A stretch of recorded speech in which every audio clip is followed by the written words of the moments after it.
Millonario hizo que 10 niñeras renunciaran, pero la nueva empleada lo conquistó con sus 3 hijas.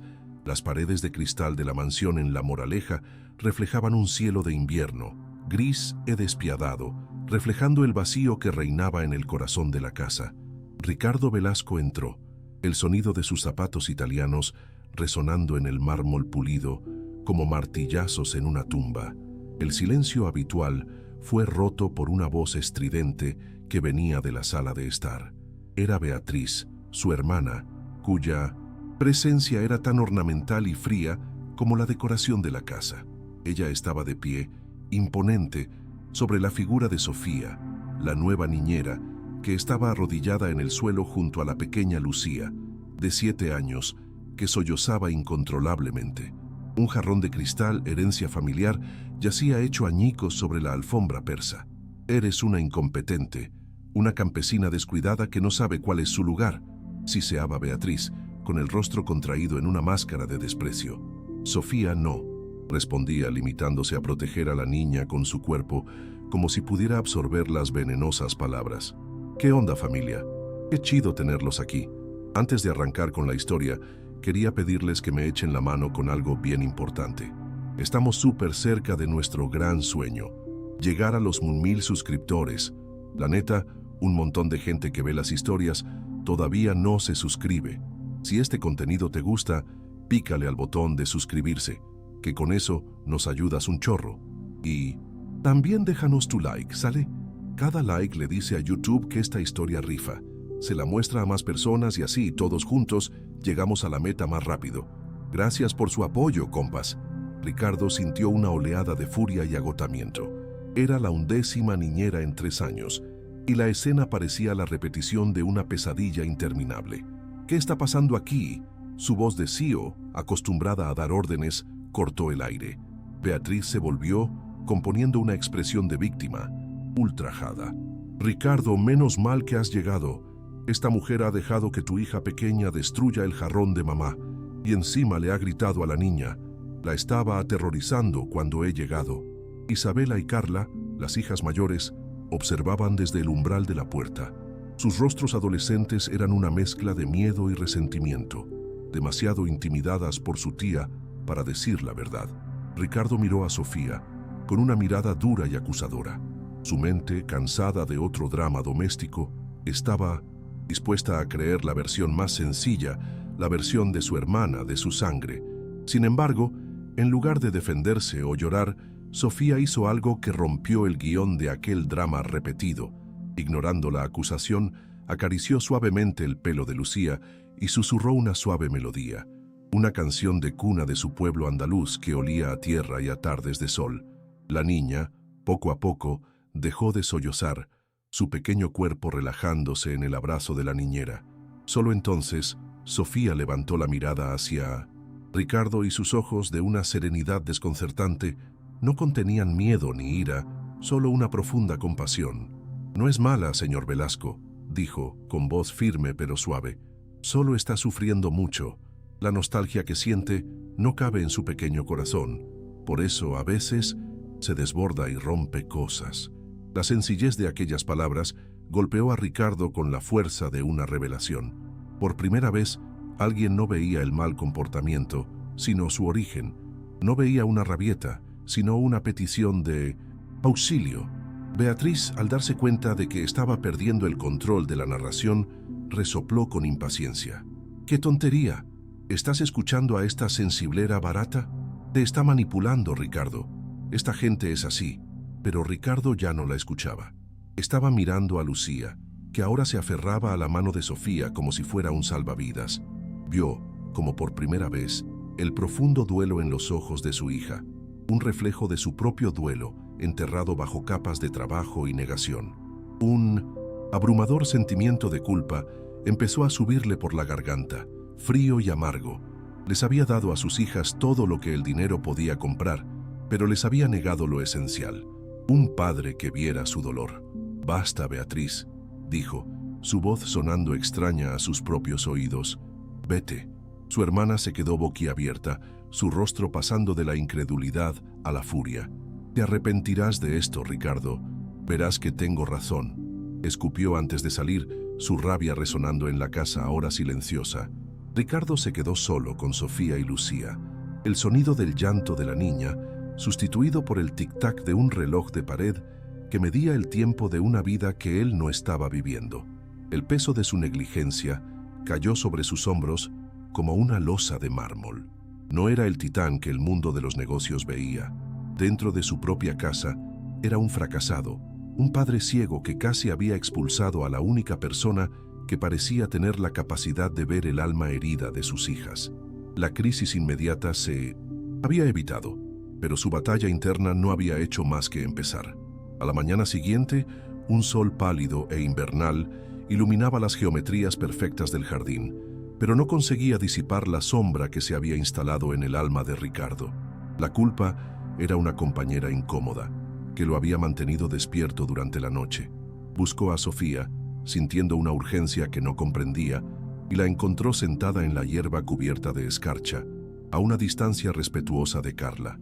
Su hija, mediana, estaba absorta, dibujando en un cuaderno con una intensidad febril, y Sofía simplemente compartía su silencio, ofreciendo una presencia que no exigía nada a cambio. Por primera vez, Ricardo se dio cuenta de la diferencia entre estar y llenar el espacio. Él era una presencia ruidosa y vacía, ella era un silencio reconfortante y pleno, vacilante, como un extraño en su propia casa. Se acercó y le pidió, con una cortesía que no le era característica, que lo acompañara a su despacho. El despacho de Ricardo era su santuario, un bastión de control y poder, con paredes revestidas de madera oscura y un escritorio del tamaño de una mesa de banquete. Sin embargo, en aquel momento, se sentía como un rey desnudo en su propio castillo. «Siéntese, por favor», dijo en un tono más formal de lo que pretendía. Le preguntó sobre el incidente del día anterior, sobre la vida de sus hijas, sobre lo que él, el todopoderoso CEO, no podía ver. Sofía no vaciló. Con una honestidad pasmosa, le explicó que sus hijas no eran el problema. «No están poniendo a prueba mis límites, señor Velasco. Están poniendo a prueba los suyos. Cada rabieta, cada portazo, cada mala nota en el colegio es una pregunta que le hacen. Papá, ¿te importa? ¿Me estás viendo?» Rompen las reglas porque esperan desesperadamente que su padre aparezca para ayudarlas a recoger los pedazos. Con una claridad que rozaba el dolor, Sofía le pintó un retrato del alma de sus 3 hijas que él nunca había tenido el valor de mirar. Describió la ira de Isabela como una armadura que usaba para protegerse del miedo a olvidar la sonrisa de su madre. Habló de los oscuros dibujos de Carla no como una fantasía morbosa, sino como el único diario donde su tristeza sabía escribir, y explicó los ataques de rabia de Lucía como el lenguaje de un cuerpo demasiado pequeño para contener una añoranza tan grande. Cada palabra era un espejo que reflejaba su propia ausencia. Ricardo se sentía desmoronarse por dentro, dándose cuenta de que durante 3 años había intentado medicar los síntomas con regalos y disciplina, mientras la enfermedad, un duelo compartido e ignorado, pudría las raíces de su familia. «¿Cómo sabe todo esto?», preguntó Ricardo, con la voz entrecortada, su postura de titán corporativo deshecha en una vulnerabilidad que no sentía desde hacía años. «Porque el duelo habla un idioma universal, señor Velasco», respondió Sofía con sencillez. Y entonces compartió un trozo de su propia historia, cómo tuvo que convertirse en una madre para sus hermanos pequeños cuando su propia madre se fue demasiado pronto. Se lo contó no para evocar lástima, sino para construir un puente sobre el abismo de dolor que los unía. En ese momento, Ricardo dejó de ver a una empleada. Vio a una mujer forjada en el mismo dolor que lo paralizaba. Un alma sabia que había encontrado la manera de convertir sus cicatrices en fuerza, mientras que él solo las había escondido bajo trajes caros. Animada por la apertura de su mirada, Sofía le reveló una verdad más dura. Su hermana no las está ayudando a sanar, está infectando la herida, dijo con firmeza. Reveló las conversaciones que había escuchado a escondidas, cómo Beatriz susurraba constantemente a los oídos de las niñas que su padre las olvidaría, que encontraría a una nueva mujer para borrar el recuerdo de su madre. «Convierte su lealtad en un veneno», explicó Sofía, haciéndoles sentir que cualquier paso hacia la felicidad es una traición. Ricardo sintió un nudo de rabia y náuseas en el estómago. Había permitido que la amargura de su hermana se convirtiera en la banda sonora de la infancia de sus hijas, envenenando cualquier posibilidad de paz. Fue entonces cuando Sofía pronunció las palabras que lo cambiarían todo. Su difunta esposa, Elena, ella lo sabía. Parecía conocer el alma de todos a su alrededor, especialmente de las personas que amaba. Sofía le contó entonces una historia que parecía sacada de una novela. En sus últimos meses, Elena, sintiendo quizá que su marido se perdería en el laberinto de su propio éxito, había dejado una caja de madera a la antigua ama de llaves, una mujer de confianza que ya se había jubilado. Las instrucciones eran claras. La caja solo debía entregarse a alguien que cuidara de verdad de las niñas, un corazón bondadoso, como la llamaba Elena, y solo si Ricardo seguía perdido. La antigua ama de llaves, al ver la dedicación de Sofía, le había pasado el legado antes de marcharse. Con una solemnidad casi religiosa, Sofía salió un momento y regresó con una caja rectangular de nogal, sencilla y elegante. No tenía cerradura. Su superficie lisa parecía emanar un sutil calor. Sofía se la tendió a Ricardo, sus manos enmarcando el objeto como si fuera sagrado. «Creo que esto siempre ha sido para usted», dijo suavemente. Lo dejó para el día en que estuviera listo para encontrar el camino de vuelta a casa. Las manos de Ricardo temblaban al recibir la caja. El contacto de la madera pulida contra su piel le produjo un escalofrío, una conexión tangible y dolorosa con la mujer que había perdido y con la parte de sí mismo que había muerto con ella. Con el corazón latiéndole desbocado, abrió la caja. El olor a cedro y un familiar perfume de jazmín llenaron el aire, un fantasma de un recuerdo feliz. Dentro descansaban tesoros de una vida que creía conocer. Había una foto gastada de una Elena adolescente, sonriendo junto a un joven de aspecto salvaje y amable que nunca había visto. Había un pequeño fajo de cartas atadas con una cinta de seda azul, y encima de todo, un sobre cerrado, con su nombre caligrafiado con la letra elegante y fluida de Elena. Era una cápsula del tiempo, un mensaje de un mundo perdido, y sintió que abrirla alteraría irrevocablemente el mapa de su futuro. Cogió el sobre cerrado, sus dedos abriéndolo con una mezcla de miedo y reverencia. La carta de Elena era un torrente de amor, recuerdos y una confesión final devastadora. Hablaba del profundo amor que sentía por él, pero también de su mayor arrepentimiento, la fractura de su propia familia, causada por él. Reveló que el joven de la foto era su hermano, Mateo, un hombre que vivía de la tierra y que veía la riqueza en los ciclos de la naturaleza, no en los mercados de valores. Ricardo lo había humillado y alejado años antes en una cena familiar, llamándolo un fracasado sin ambición. Elena confesaba que Mateo era su brújula moral, su conexión con una verdad más sencilla, y que ahora, más que nunca, eran sus hijas las que necesitaban ese ancla de amor incondicional. La carta terminaba con una súplica desesperada. «Encuéntralo, mi amor, no por mí, sino por ti. Encuentra a mi hermano». Junto a la súplica había una dirección en un remoto pueblo de las montañas de los picos de Europa. Antes de descubrir qué hará Ricardo con esta impactante verdad, cuéntanos desde qué ciudad y país estás viendo este vídeo. Leemos todos los comentarios. Ricardo bajó la carta, el papel temblando en sus manos.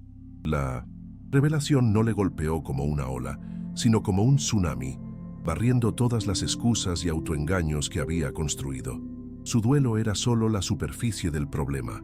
La raíz de la podredumbre era una herida antigua, una injusticia que él mismo había infligido, movido por la arrogancia y la ambición desmedida. Su esposa, en su lecho de muerte, no le había pedido que construyera un legado de hormigón y acero, sino que reconstruyera un puente humano que él había quemado. Comprendió, con dolorosa claridad, que el camino para sanar el dolor de sus hijas pasaba por enfrentarse a sus propios demonios y buscar la redención en el alma pura que había desterrado de su vida. La búsqueda de la verdad había terminado. La peregrinación para encontrarse a sí mismo estaba a punto de comenzar. De vuelta en su despacho, con la carta de Elena en las manos y la caja de nogal abierta sobre la mesa, Ricardo tomó la decisión más impulsiva y visceral de su vida. Su empresa multimillonaria, las reuniones del consejo, las proyecciones de beneficios, todo se desvaneció en una neblina de irrelevancia. Miró a Sofía, que lo observaba con silenciosa expectación, y anunció con una voz que no admitía discusión: «Voy a tomarme una excedencia. Voy a encontrar a Mateo». La sorpresa en su rostro fue evidente, pero rápidamente fue sustituida por un sentimiento de aprobación. «Y quiero que venga conmigo», continuó, «y traiga a Lucía. Las otras se quedarán aquí, lejos de la influencia de Beatriz, con el ama de llaves de confianza. Necesitamos esto». La preparación para el viaje fue un ritual de despojamiento. El traje de diseño se cambió por unos vaqueros y un jersey de lana, y el coche deportivo se dejó en el garaje en favor de un robusto 4x4, capaz de enfrentarse a las carreteras de montaña. Era un cambio externo que reflejaba la revolución que se estaba produciendo en su interior. El viaje hacia el norte fue una transición de mundos. Las autopistas de 6 carriles y los rascacielos de Madrid fueron dando paso a carreteras secundarias que serpenteaban por verdes colinas y, finalmente, a las imponentes y escarpadas siluetas de los picos de Europa. El paisaje, salvaje e indómito, era lo opuesto a su mundo controlado y artificial. Dentro del coche, el silencio inicial era denso, salpicado por los tímidos intentos de Ricardo de entablar conversación con su hija pequeña. Sofía, sentada en el asiento trasero con la niña, actuaba como una traductora emocional, convirtiendo las observaciones de Lucía sobre las vacas y las águilas en puentes que su padre pudiera cruzar. Con cada kilómetro que pasaba, Ricardo sentía que se despojaba de una capa de su armadura, exponiendo una vulnerabilidad que era a la vez aterradora y liberadora. Lucía, libre de la pesada atmósfera de la mansión, florecía a cada hora que pasaba. Su risa, antes rara, resonaba ahora en el interior del vehículo, un sonido que para Ricardo era más valioso que cualquier contrato que hubiera firmado jamás. Empezó a contarle pequeñas historias, secretos del colegio que nunca había compartido, y él escuchó, realmente escuchó, por primera vez. No ofrecía soluciones ni minimizaba sus sentimientos, solo escuchaba, absorbiendo el pequeño universo de su hija. Sofía los observaba por el espejo retrovisor. Su corazón se llenaba de una cálida esperanza. No estaba arreglando una familia, simplemente estaba creando el espacio seguro donde pudieran arreglarse a sí mismos, limpiando los escombros para que pudieran encontrarse en medio de las ruinas.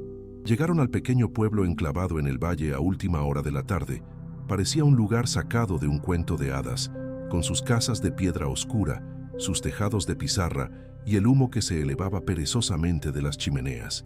El aire era fresco y olía a tierra húmeda y a leña quemada, un aroma de autenticidad que contrastaba con el olor esterilizado de los ambientadores de su mansión. Cuando Ricardo, vestido con su ropa de marca disfrazada de sencillez, preguntó por Mateo en un pequeño bar local, fue recibido con miradas recelosas.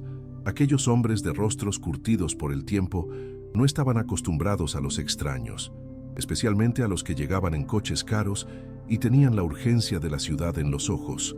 Eran una comunidad cerrada, protectora de los suyos.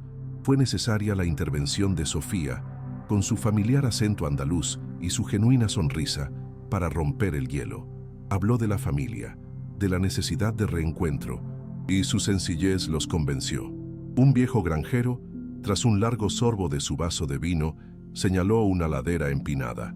«Mateo, el de Elena», dijo, como si ella todavía estuviera viva. «Vive allí arriba, donde acaba el camino. Le gusta el silencio». La advertencia implícita era clara: no perturben su paz. Ricardo dio las gracias, sintiéndose un intruso en un mundo regido por códigos de honor y respeto que hacía tiempo que había olvidado, sustituidos por el lenguaje frío e impersonal de los contratos y las cláusulas. Dejaron el coche al final de un camino de tierra y continuaron a pie. La subida era empinada, y Ricardo sentía que le ardían los pulmones, desacostumbrado a cualquier esfuerzo físico que no fuera caminar entre terminales de aeropuerto. La casa de Mateo apareció de repente tras un recodo del camino. Era una construcción de piedra y madera, robusta y humilde, perfectamente integrada en el paisaje. Un pequeño rebaño de ovejas pastaba cerca y un huerto bien cuidado prometía abundancia.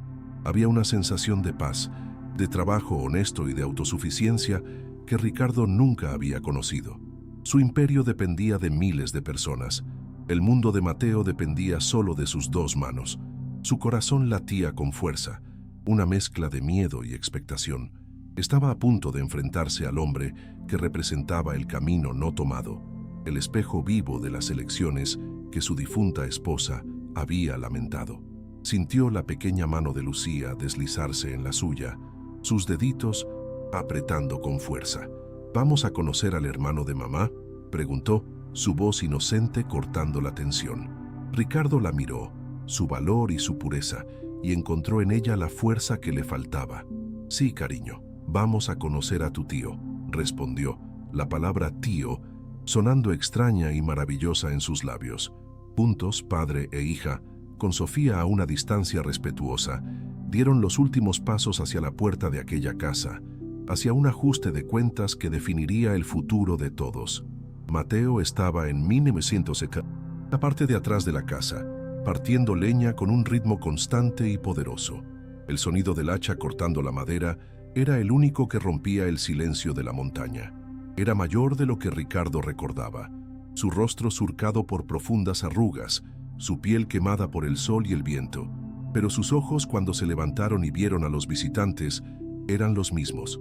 Eran los ojos de Elena, de un azul profundo, que contenían una sabiduría ancestral. Se detuvo, con el hacha a medio camino, y la tensión descendió sobre ellos como una espesa niebla. El pasado y el presente chocaron en ese instante, cargado con el peso de años de silencio y palabras no dichas. Ricardo dio un paso adelante, con la boca seca. Había ensayado un discurso en el coche, una especie de disculpa corporativa, eficaz y directa. Pero allí, ante aquel hombre que era la personificación de la tierra, sus palabras ensayadas sonaron huecas e insultantes. «Mateo, yo…», empezó, pero la voz le falló. Todas sus herramientas habituales, el poder, el dinero, la autoridad, eran inútiles en aquel lugar. Estaba desarmado, despojado de todo lo que lo definía, quedando solo el hombre destrozado que era, el viudo que había perdido el rumbo y el padre que no sabía amar. Fue Lucía quien rompió el hechizo. Al ver a un perro pastor de pelo esponjoso que se acercaba moviendo la cola, soltó la mano de su padre y corrió hacia Mateo, su risa resonando en el aire de la montaña. «Hola, perrito», dijo. La rigidez de Mateo se deshizo al instante. Su rostro severo se suavizó en una expresión de asombro y ternura. Dejó el hacha y se arrodilló, poniéndose a la altura de la niña. «Se llama Sombra», dijo, con voz ronca pero amable. Al mirar el rostro de Lucía, vio la sonrisa de su hermana, el brillo de sus ojos. La herida de su pérdida, que creía cicatrizada, se abrió de nuevo. Ricardo observaba la escena, con un doloroso nudo en la garganta. Verle interactuar con su hija, con una naturalidad y una calidez que él nunca había logrado, fue una lección de humildad devastadora. Mateo no tenía que esforzarse. El amor fluía de él de forma sencilla y pura. En ese momento, Ricardo comprendió la profundidad de lo que Elena había intentado decirle en su carta. No se trataba solo de pedir perdón a un hombre al que había herido. Se trataba de reaprender un lenguaje que había olvidado, el lenguaje del corazón, que no se habla con palabras, sino con gestos de bondad y presencia genuina. Poco después, apareció en la puerta una mujer de cálida sonrisa y manos enharinadas. Era Lidia, la mujer de Mateo. Sin hacer preguntas, los invitó a entrar. Su mirada comprensiva decía que eran bienvenidos. El interior de la casa era lo opuesto a la mansión de Ricardo, pequeño, acogedor y lleno de vida. El olor a pan recién hecho y a guiso flotaba en el aire. Estaba lleno de objetos hechos a mano, fotos antiguas y libros gastados. Cada rincón contaba una historia. La historia de una vida vivida con propósito y amor, no de una vida exhibida con opulencia. Se sentaron alrededor de una mesa de madera maciza y Lidia les sirvió una comida sencilla y deliciosa. En medio de esa atmósfera de aceptación incondicional, las barreras de Ricardo finalmente cayeron. Cogió la carta de Elena y la extendió sobre la mesa, entre él y Mateo. Con la voz quebrada por la emoción, lo confesó todo. No intentó justificarse. Habló de su arrogancia, de su ambición ciega, del día en que humilló a Mateo y lo echó de su vida. Habló de cómo se había ahogado en el trabajo para escapar del dolor de la pérdida de Elena y de cómo en el proceso se había convertido en un extraño para sus propias hijas. Mateo escuchó en silencio, su rostro un lienzo donde se mezclaban el dolor, la ira y la compasión. Cuando Ricardo terminó agotado y vacío, Mateo finalmente habló. Contó cómo su hermana lo llamaba a escondidas, compartiendo su orgullo por los éxitos de Ricardo, pero también su preocupación por su alma. Te quería más que a su propia vida. Ricardo, dijo Mateo con la voz quebrada, pero veía que te estabas construyendo una jaula de oro a tu alrededor. Nunca dejé de querer a mi hermana. Simplemente no había sitio para un granjero como yo en tu imperio. En ese momento, sobre la mesa de aquella humilde cocina, los dos hombres lloraron juntos por la mujer que ambos habían amado, y el perdón fluyó entre ellos, no en palabras, sino en lágrimas compartidas. Pasaron 3 días en la montaña, 3 días que parecieron toda una vida. Ricardo aprendió a cortar leña, a ordeñar una oveja y, lo más importante, a sentarse en silencio y simplemente estar. Lucía corría libremente, su piel ganaba color, su voz se llenaba de alegría. Sofía observaba, su papel cambiando de cuidadora a amiga, compartiendo historias y risas con Lidia. Cuando llegó la hora de marcharse, la despedida fue emotiva. Mateo abrazó a su cuñado con fuerza. Las puertas de esta casa siempre estarán abiertas para ti y para mis sobrinas, dijo. Esta es también vuestra familia. Ricardo se fue no solo con la promesa de un reencuentro, sino con una nueva brújula para su vida. El viaje de vuelta a Madrid fue diferente. El silencio en el coche ya no era pesado, sino cómodo. Lucía se durmió en el asiento trasero, con la cabeza apoyada en el hombro de Sofía, una serena sonrisa en su rostro. Ricardo se sentía más ligero, como si hubiera dejado una pesada carga en las montañas. Se sentía preparado para afrontar su mayor batalla, recuperar el amor y la confianza de sus otras 2 hijas. Sabía que no sería fácil, que las heridas eran profundas y que la influencia de Beatriz había tenido tiempo de asentarse, pero por primera vez no tenía miedo. Estaba armado con algo más fuerte que el dinero, la verdad de su propio corazón arrepentido. Al entrar en la imponente entrada de La Moraleja, la mansión le pareció más fría y artificial que nunca. Era una casa, se dio cuenta, pero todavía no era un hogar. Cuando el coche se detuvo, la puerta principal se abrió de inmediato, como si estuviera siendo vigilada. Beatriz estaba allí, con los brazos cruzados, su postura rígida y su rostro una máscara de furia contenida. Detrás de ella, como 2 sombras, estaban Isabela y Carla, con los rostros pálidos y la mirada apartada de la suya. La cálida atmósfera de la montaña se disipó al instante, sustituida por la escarcha familiar de la desaprobación y el conflicto. La paz había sido breve. «Por fin habéis decidido volver de vuestra excursión campestre», empezó Beatriz, su voz goteando sarcasmo. «Espero que te hayas divertido jugando a los pobres, Ricardo, mientras tus hijas mayores se quedaban aquí, abandonadas. Te dejaste llevar por la cháchara de esa oportunista», dijo, lanzando una mirada venenosa a Sofía. «Te está llenando la cabeza de sensiblerías para asegurarse un sitio en esta casa. Y tú, ciego como siempre, estás cayendo en su trampa. Estás destruyendo a esta familia con tus propias manos». Su acusación resonó en el vestíbulo, un veneno destinado a aislarlo y a poner a sus hijas en su contra. El monólogo de Beatriz continuó, un torrente de quejas sobre el estatus, las apariencias y el legado. ¿Qué dirán nuestros socios? ¿Qué pensará el Consejo de Administración? El director general de la mayor empresa tecnológica del país, huyendo a las montañas para encontrar a un pariente rústico del que nadie ha oído hablar. Estás manchando el nombre de Velasco, el recuerdo de tu difunta esposa, todo por un capricho, una fantasía inducida por una criada que no sabe cuál es su sitio. Gesticulaba dramáticamente, intentando atraer a Isabela y a Carla a su lado del escenario, pintándose como la única guardiana de la cordura y el orden en aquella casa que se desmoronaba. Isabela, la mayor y más influenciada por su tía, dio un paso al frente, con los ojos centelleando de rabia y dolor.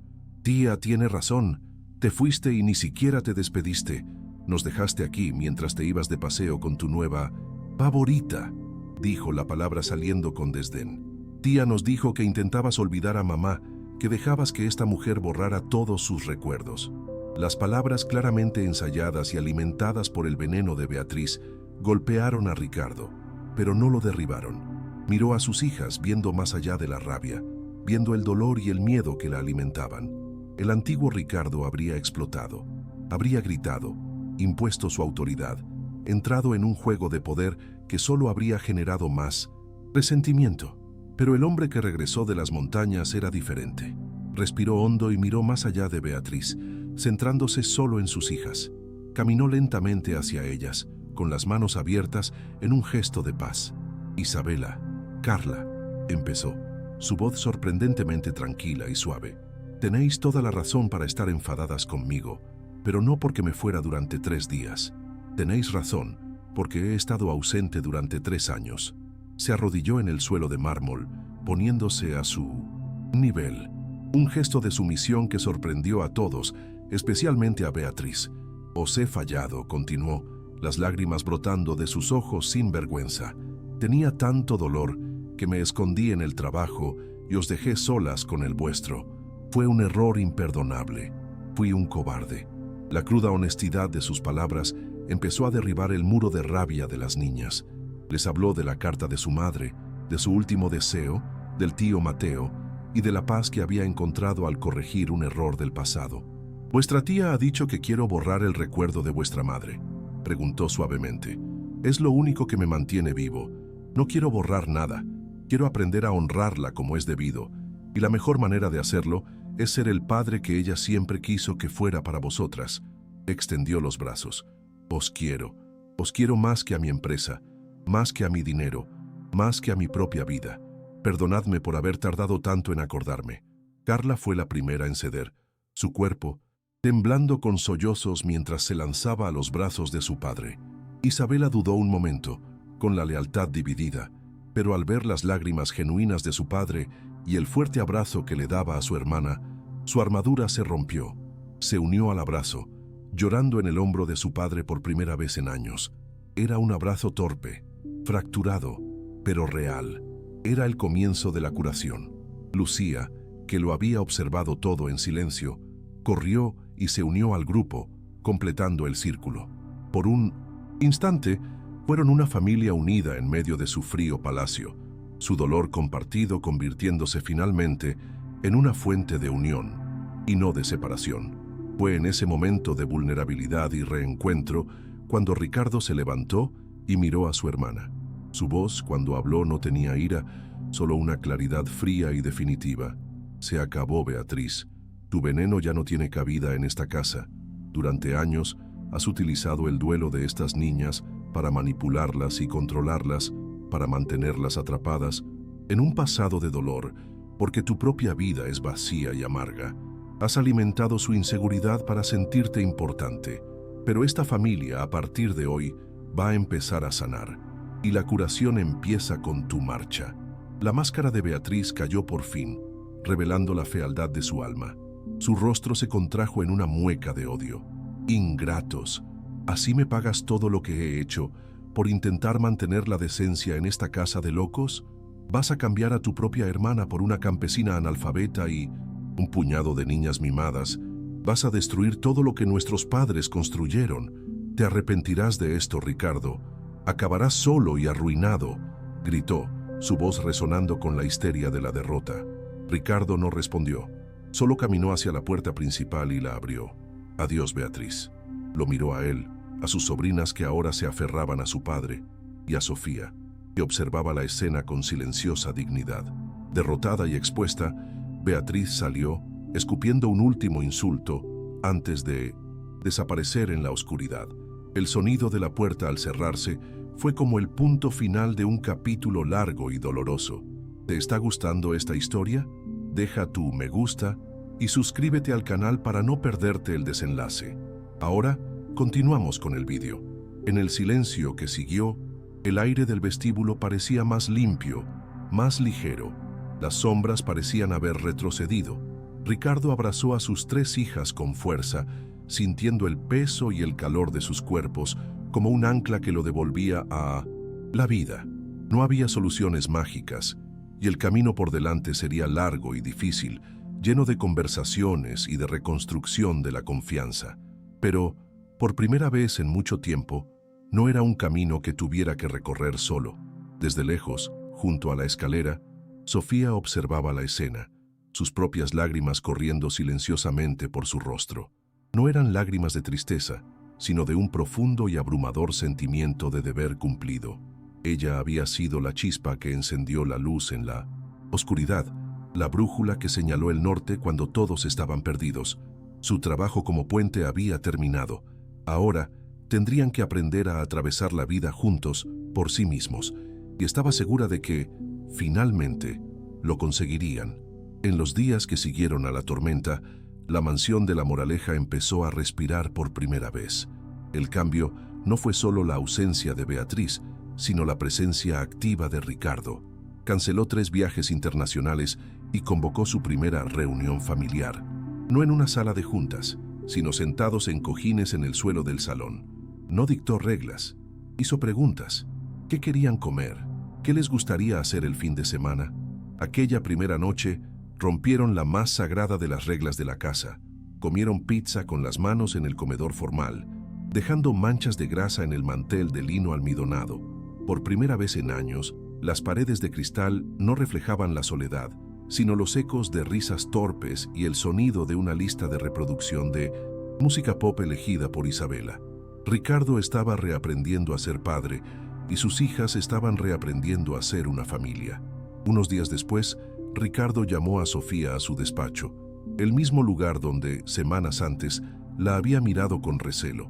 Esta vez, su mirada estaba llena de una profunda gratitud y un respeto que trascendía cualquier relación jefe-empleado.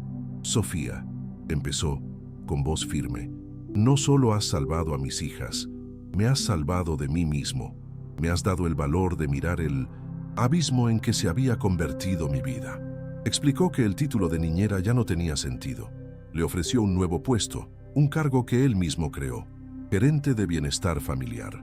Sería un puesto permanente, con un sueldo que reflejaba su inestimable valor, pero más importante que eso, era un reconocimiento formal de que ella era el pilar emocional sobre el que se estaba reconstruyendo la nueva familia. Esta es su casa, Sofía, si quiere que lo sea, concluyó. Pasaron 3 meses, y la escarcha del invierno dio paso al verde vibrante de la primavera. El jardín de la mansión, antes un espectáculo impecable y estéril, tenía ahora un pequeño huerto en una de las esquinas. Mateo y su mujer, Lidia, estaban de visita, y el tío le enseñaba a Carla a distinguir las malas hierbas de las plantas de tomate, sus manos llenas de tierra, contrastando con el césped perfectamente cortado. Las niñas lo adoraban. Su sencilla sabiduría y su risa fácil habían llenado un vacío que ni siquiera sabían que existía. En una tarde soleada, Ricardo reunió a todos y anunció su nuevo gran proyecto, la Fundación Elena Velasco, dedicada a apoyar a niños y familias de comunidades rurales desfavorecidas, y le pidió a Mateo que fuera su codirector. «Yo pongo el dinero», dijo Ricardo, «pero tú pones el corazón, tú serás mi brújula». La vida en la mansión encontró un nuevo ritmo, una sinfonía de feliz normalidad. Isabela, que antes se escondía tras un muro de cinismo, discutía ahora animadamente con su padre sobre sus solicitudes para la universidad, soñando con un futuro que había vuelto a creer que era suyo. Carla, cuyo arte había sido antes una ventana a su oscuridad, pintaba ahora paisajes llenos de luz y color, y había ganado recientemente un premio de arte local. Y la pequeña Lucía ya no necesitaba romper cosas para que la vieran. Encontraba su refugio seguro, acurrucada junto a su padre en el sofá, compartiendo cuentos antes de dormir. Sofía estaba siempre cerca, una presencia serena y querida. Ya no una empleada, sino la arquitecta silenciosa de aquella felicidad reconstruida, una pieza insustituible en el rompecabezas de aquella familia. Ricardo Velasco, Aprendió por las malas que la mayor herencia que podía dejar a sus hijas no estaba guardada en las cajas fuertes de los bancos, sino en los momentos compartidos, en las heridas curadas y en el valor de construir una familia no basada en la sangre que los unía, sino en la elección diaria de amarse. Comprendió que la verdadera riqueza no se medía por el valor de sus acciones en bolsa, sino por el valor de ser vulnerable y la capacidad de transformar el dolor de la pérdida en la fuerza para amar más profundamente. Su mansión, antes un mausoleo de lujo, era ahora un hogar, vibrante e imperfecto, la prueba viviente de que hasta los corazones más rotos pueden aprender a latir de nuevo. ¿Crees que es posible perdonar los errores del pasado para construir una familia mejor? Deja un like si crees que el verdadero amor siempre encuentra el camino. Suscríbete para más historias donde triunfa la bondad. Comenta, la familia es todo si tú también crees en las segundas oportunidades.